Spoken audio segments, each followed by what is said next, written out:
إن الحمد لله نحمده ونستعينه ونستغفره ونؤمن به ونتوكل عليه ونعوذ بالله من شرور أنفسنا ومن سيئات أعمالنا من يهده الله فلا مضل له ومن يضلل فلا هادي له وأشهد أن لا إله إلا الله وحده لا شريك له وأشهد أن محمدا عبده ورسوله أما بعد فإن خير الحديث كتاب الله وخير الهدي هدي محمد صلى الله عليه وسلم وشر الأمور محدثاتها وكل محدثة بدعة وكل بدعة ضلالة وكل ضلالة في النار. أيها المؤمنون، أوصيكم ونفسي بتقوى الله عز وجل، فإن تقوى الله ومراقبته هي خير الزاد وأقوى العتاد ليوم المعاد. قال تعالى: وتزودوا فإن خير الزاد التقوى واتقون يا أولي الألباب. عباد الله، إنها الحقيقة التي تنادي بأعلى صوتها: أيها المتكاثرون من حطام الدنيا استيقظوا فقد ألهاكم التكاثر حتى زرتم المقابر. إنها سورة التكاثر، فما أعظمها من سورة وأبلغها من موعظة مع شدة اختصارها وجزالة ألفاظها. وفي هذه السورة يوبخ الله الغافلين عما خلقوا له فيقول تعالى: ألهاكم التكاثر، أي شغلكم التباهي بالمكاثرة والمفاخرة عن الاستعداد للآخرة. قال ابن القيم رحمه الله: التكاثر هو كل ما تكاثر به العبد من أسباب الدنيا من مال أو جاه أو بناء أو غراس أو علم لا يبتغي به وجه الله أو عمل لا يقربه إلى الله، فكل هذا من التكاثر الملهي عن الله والدار الآخرة. وهذه الأموال التي تتكاثر بها إما أن نأكلها فتفنى أو نلبسها فتبلى أو نتصدق بها فتبقى. قال صلى الله عليه وسلم: يقول العبد مالي مالي، إنما له من ماله ثلاث: ما أكل فأفنى أو لبس فأبلى أو أعطى فأقنى، وما سوى ذلك فهو ذاهب وتاركه للناس. قال ابن القيم رحمه الله: فمتى كان المال في يدك وليس في قلبك لم يضرك ولو كثر، ومتى كان في قلبك ضرك ولو لم يكن في يدك منه شيء. قال الله عز وجل: حتى زرتم المقابر، وهي أول منزل من منازل الآخرة، والله سماهم زائرين ولم يسمهم مقيمين. قال عمر بن عبد العزيز رحمه الله: ما أرى المقابر إلا زيارة، ولا بد لمن زار أن يرجع إلى بيته إما إلى الجنة أو النار. قال ابن القيم رحمه الله: وتأمل ما في هذا العتاب الموجع لمن استمر على إلهاء التكاثر مدة حياته كلها، بل أرقد التكاثر قلبه فلم يستفق منه إلا وهو في عسكر الأموات. وطابق بين هذا وبين حال أكثر الخلق. ولا يزال المرء حريصا على التكاثر حتى يموت ويمتلي جوفه من تراب قبره. يقول صلى الله عليه وسلم: لو كان لابن آدم واديان من مال لابتغى ثالثا ولا يملأ جوف ابن آدم إلا التراب. وفي الحديث الآخر: يكبر ابن آدم ويكبر معه اثنان: حب المال وطول العمر. ومما يوقظ القلب من لهو التكاثر زيارة القبور، فهي من أعظم الدواء للقلب القاسي. فإن وجدت من نفسك غفلة فاحملها إلى المقابر وذكرها قرب الرحيل، فهي وصية نبيك صلى الله عليه وسلم: كنت نهيتكم عن زيارة القبور فزوروها.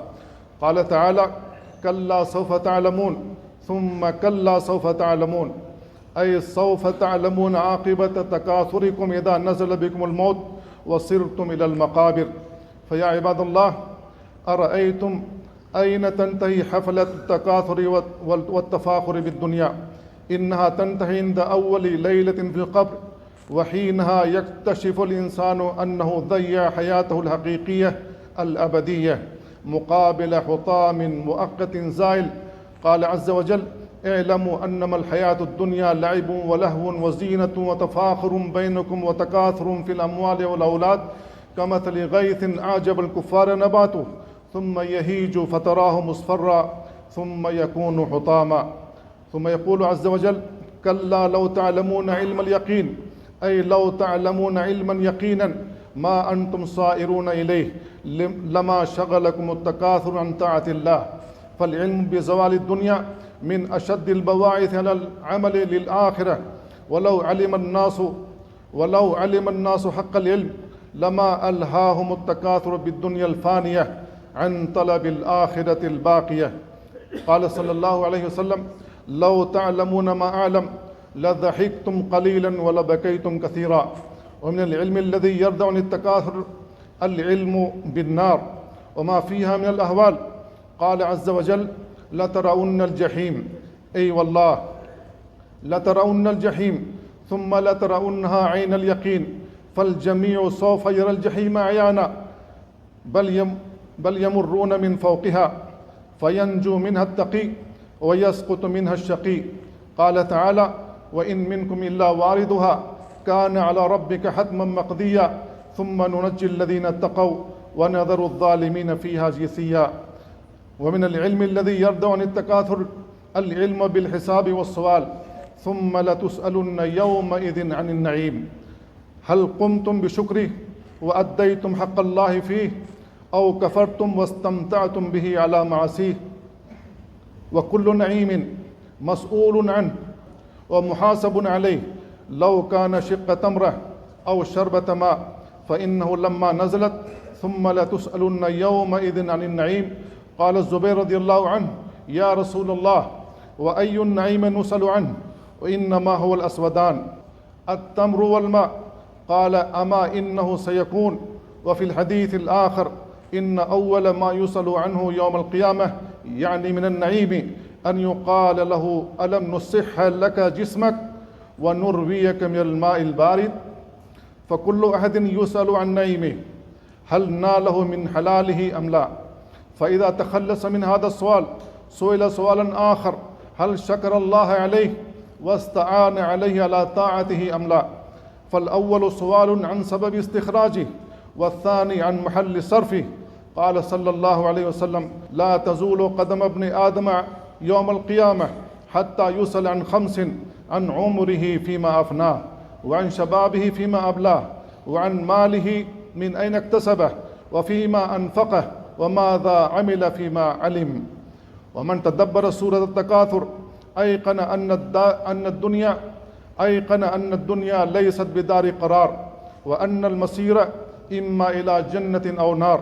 فتبارك من تكلم بهذه السورة حقا وبلغها رسوله وحيا: كتاب أنزلناه إليك مبارك ليدبروا آياته وليتذكر أولو الألباب. بارك الله لي ولكم في القرآن العظيم، ونفعني وإياكم بما فيه من الآيات والذكر الحكيم. أقول قولي هذا وأستغفر الله لي ولكم ولسائر المسلمين من كل ذنب فاستغفروه إنه هو الغفور الرحيم. الحمد لله على إحسانه، والشكر له على توفيقه وامتنانه، وأشهد أن لا إله إلا الله وأن محمدا عبده ورسوله وعلى آله وأصحابه وأتباعه إلى يوم الدين. عباد الله، التكاثر الذي يدوم نفعه ويبقى أثره هو الاستكثار من العمل الصالح، فهو الذي لا يزول ولا يفنى. المال والبنون زينة الحياة الدنيا، والباقيات الصالحات خير عند ربك ثوابا وخير أملا. قال ابن القيم رحمه الله: أخبر الله عز وجل أن التكاثر شغل أهل الدنيا وألهاهم عن الله والدار الآخرة، حتى حذرهم الموت فزاروا المقابر إيذانا بأنهم غير مستوطنين فيها، وأنهم بمنزلة الزائرين ثم يرحلون عنها، كما كانوا في الدنيا زائرين لها غير مستقرين فيها. يا قوم، إنما هذه الحياة الدنيا متاع، وإن الآخرة هي دار القرار. وأصحاب النفوس الشريفة والهمم العالية والعقول الراسخة إنما تكاثر بما يدوم نفعه، فهي تغتنم حياتها القصيرة بجمع الحسنات ورفع الدرجات وتكفير السيئات لتستقر في أعالي الجنات. فهذا هو التكاثر المحمود الذي هو غاية سعادة العبد، وفي ذلك فليتنافس المتنافسون. والاستكثار من العمل الصالح هو الأنيس في الوحشة والنور في الظلمة. قال صلى الله عليه وسلم: يتبع الميت إلى قبره ثلاثة: أهله وماله وعمله، فيرجع اثنان ويبقى واحد، يرجع أهله وماله ويبقى عمله. يا من بدنياه اشتغل وغره طول الأمل، الموت يأتي بغتة والقبر صندوق العمل. عباد الله، إن الله وملائكته يصلون على النبي، يا أيها الذين آمنوا صلوا عليه وسلموا تسليما. اللهم صل على محمد وعلى آل محمد كما صليت على إبراهيم وعلى آل إبراهيم إنك حميد مجيد. اللهم بارك على محمد وعلى آل محمد كما باركت على إبراهيم وعلى آل إبراهيم إنك حميد مجيد. اللهم أعز الإسلام والمسلمين، اللهم أعز الإسلام والمسلمين، وأذل الشرك والمشركين، ودمر أعداءك أعداء الدين. وارض اللهم عن الخلفاء الراشدين أبي بكر وعمر وعثمان وعلي، وعن الصحابة والتابعين ومن تبعهم بإحسان إلى يوم الدين. اللهم فرج هم المهمومين، ونفس كرب المكروبين، واقض الدين عن المدينين، واشف مرضانا ومرضى المسلمين. اللهم آمنا في أوطاننا، وأصلح أئمتنا وولاة أمورنا، ووفق ولي أمرنا وولي عهده لما تحب وترضى، وخذ بناصيتهما للبر والتقوى. ربنا آتنا في الدنيا حسنة وفي الآخرة حسنة وقنا عذاب النار. عباد الله، إن الله يأمر بالعدل والإحسان وإيتاء ذي القربى، وينهى عن الفحشاء والمنكر والبغي، يعظكم لعلكم تذكرون. فاذكروا الله العظيم الجليل يذكركم، واشكروه على نعمه يزدكم، ولذكر الله أكبر، والله يعلم ما تصنعون.